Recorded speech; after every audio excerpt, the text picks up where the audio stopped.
રાજા આ તો એક બ્રહ્માંડ છે, આવા તો કરોડો બ્રહ્માંડ છે. એક બ્રહ્માંડ એટલે ખાલી એક પૃથ્વી નહીં. બ્રહ્માંડ કોને કહેવાય? આ ધરતી જેને ફરતા આટા મારે છે એનું નામ છે સૂર્ય, જે વચે છે. સૂર્યને ફરતા ધરતી અને બીજા ગ્રહો પ્રદક્ષિણા કરે છે. આ સૂર્ય અને આ ગ્રહોની જે પ્રદક્ષિણાનો જે ક્રમ છે, જે ચક્ર છે, એને આકાશ ગંગા એવું નામ આપ્યું. આવી અનંત આકાશ ગંગાઓનું એક બ્રહ્માંડ બને. એવા કરોડો બ્રહ્માંડ ભગવાનના મુખની અંદર છે. એટલે કે છે કે તો મને આ બ્રહ્માંડની કથા તો કયો. એટલે બને એટલું સહેલું કરીને સમજાવવાની કોશિશ કરું છું. ધ્યાન દઈને સાંભળશો તો સમજાય અને મજા પણ આવશે. સુખદેવજી રાજા પરીક્ષિતને કહે છે કે બ્રહ્માંડની કથા એવી છે રાજન કે આખી પૃથ્વી એક જંબુ દ્વીપ નામનો વિસ્તાર છે. અને બ્રાહ્મણો કોઈ પણ સંકલ્પ કરાવે ત્યારે પણ બોલે ભારત વર્ષે ભરતખંડે જંબુ દ્વીપે આર્યાવર્તાંતર્ગત. હે રાજન, જંબુ દ્વીપનો વિસ્તાર 1,00,000 યોજનનો છે. 1,00,000 યોજન એટલે કેટલા કિલોમીટર થાય? 1 યોજન એટલે કે 12 કિલોમીટર થાય. 1 યોજન એ 12 કિલોમીટર થાય. એવા 1,00,000 યોજન થાય ત્યારે કેટલા કિલોમીટર થાય? કેલ્ક્યુલેટર લઈને હિસાબ કરી લેજો. 1,00,000 યોજન એ ગોળ છે, એની અંદર 9 ખંડો રહેલા છે. આ ખંડોના અલગ અલગ નામ બતાવવામાં આવ્યા છે. મેરુખંડ, નીલખંડ, નિષદખંડ, હિમાલય ખંડ, ગંધમાદન ખંડ, જઠરખંડ, ભરતખંડ, આવા ખંડો છે. આ ખંડની અંદર અનેક પર્વતો છે, એમાંથી અનેક નદીઓ નીકળે.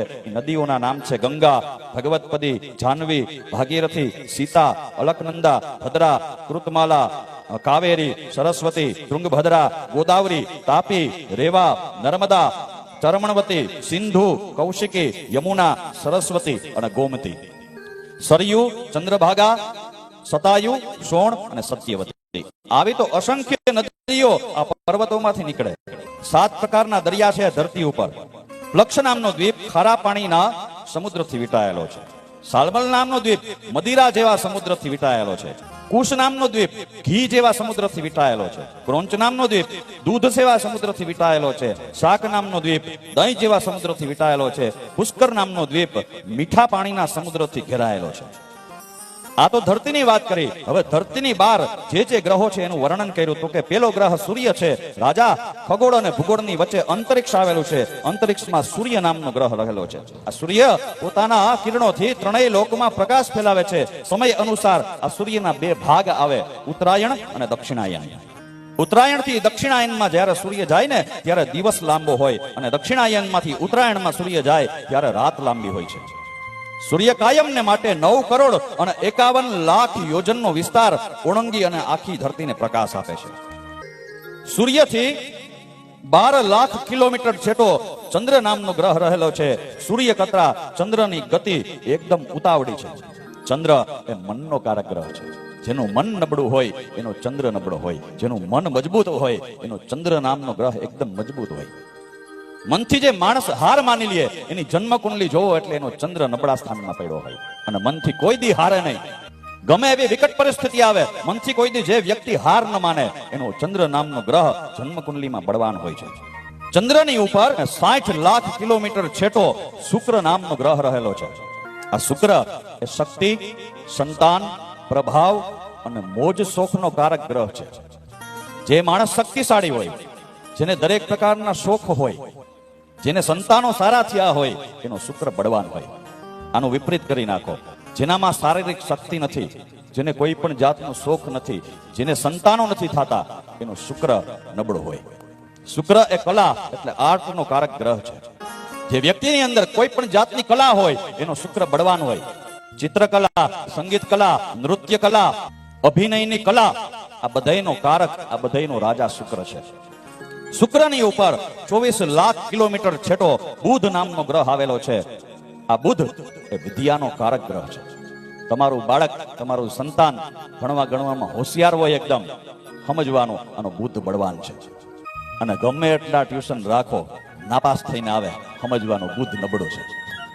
વગર ટ્યુશને 95, 97, 98% લઈ આવે. વગર ટ્યુશને આવા છોકરાઓને અમે જોયા. જન્મ કુંડલી ચેક કરીએ એટલે બુધ બળવાન હોય, બુદ્ધિશાળી હોય.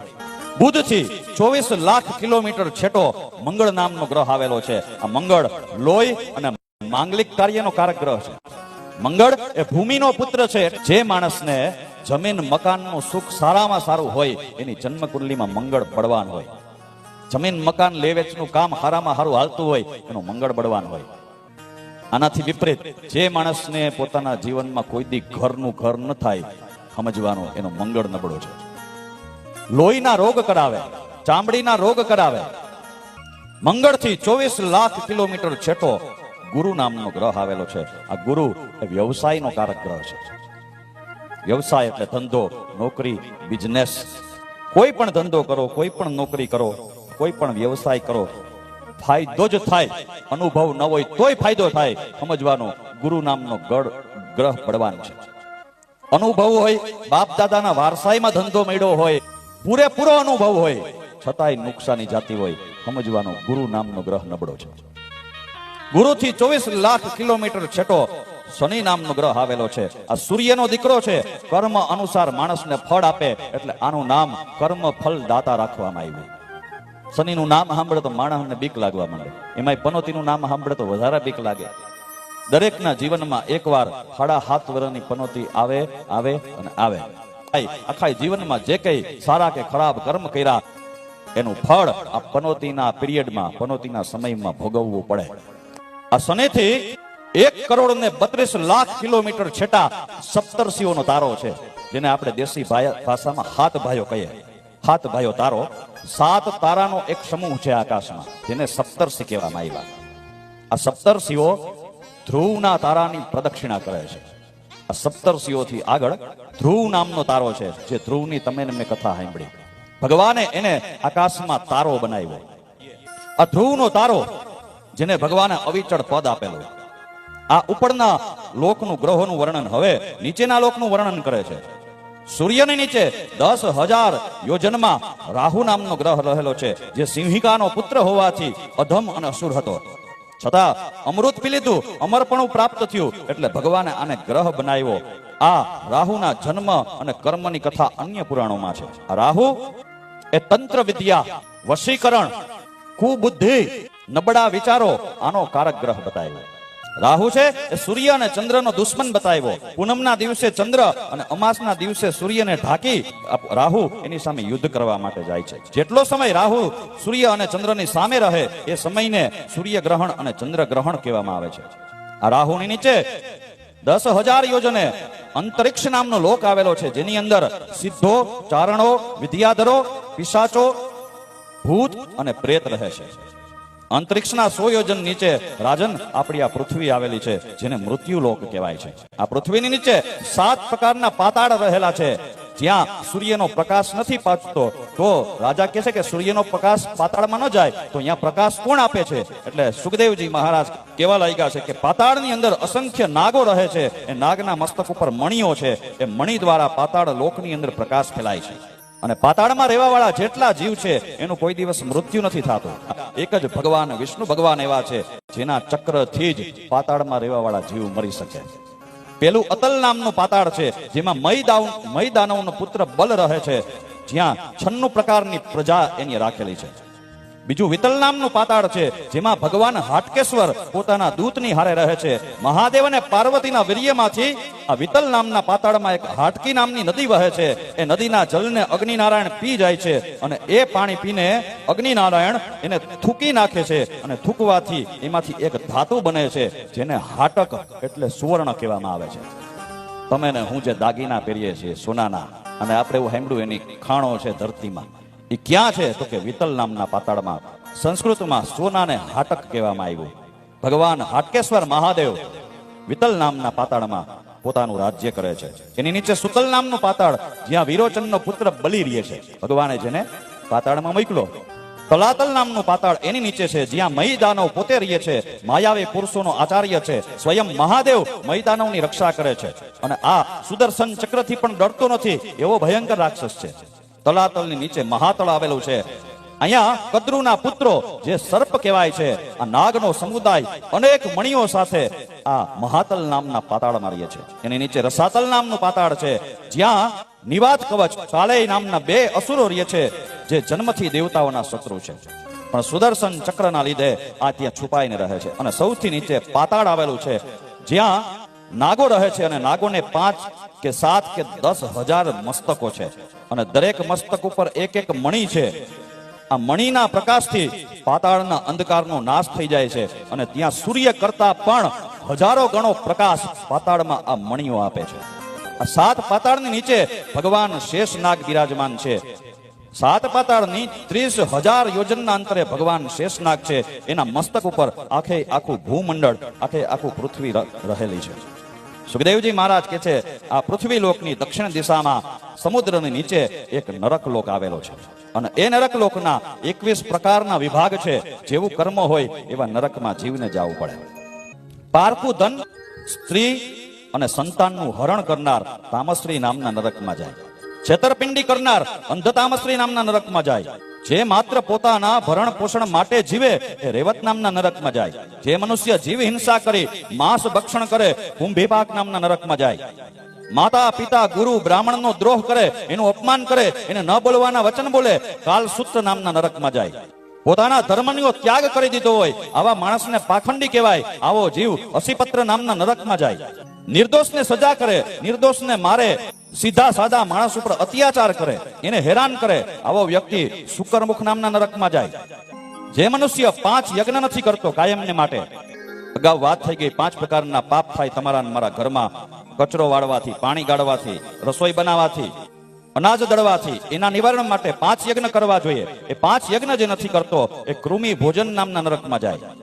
પોતાની પાસે બધી વસ્તુ હોય છતાંય બીજાના ઘરમાંથી ચોરી કરે આ સંદંશ નામના નરકમાં જાય. વ્યભિચારી માણસ તપ્તમૂર્તિ નામના નરકમાં જાય. જે મનુષ્ય પશુને મારે, ગાયને મારે, પશુને મારે, એની હારે દુર્વ્યવહાર કરે, ગાય હાજી હોય ત્યાં સુધી હાચવે અને ગાય બીમાર પડે તો એને ત્યાગી દે, આવો માણસ સાલમલી નામના નરકમાં જાય. રાજા હોય અને પોતાની પ્રજાનું શોષણ કરે તો વૈતરણી નામના નરકમાં જાય. જે મનુષ્ય કૂતરા બિલાડા પંખીને પોતાના ઘરમાં પાડે અથવા શિકાર કરે તો વિષ સન નામના નરકમાં જાય.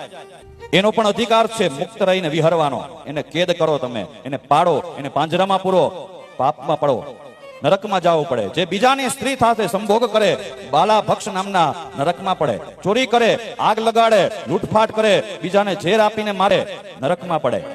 જે મનુષ્ય ભોજનની અંદર ભેળસેળ કરે, ક્યાંય નોકરી રહ્યો હોય અને હિસાબમાં ગોટાળા કરે, ખોટી સાક્ષી પુરાઈ આવે કોર્ટમાં જઈને, અવિચી નામના નરકમાં પડે. મદિરાનું પાન કરે, અયહપાન નામના નરકમાં પડે. અભિમાની હોય, બીજાને માન સન્માન ના આપે, બીજાની વાતને લેખે નહીં, બીજાને ઇગ્નોર કરી રાખે, હું જ કંઈક છું એવું માને, આવો જીવ ક્ષાર કર્દમ નામના નરકમાં જાય.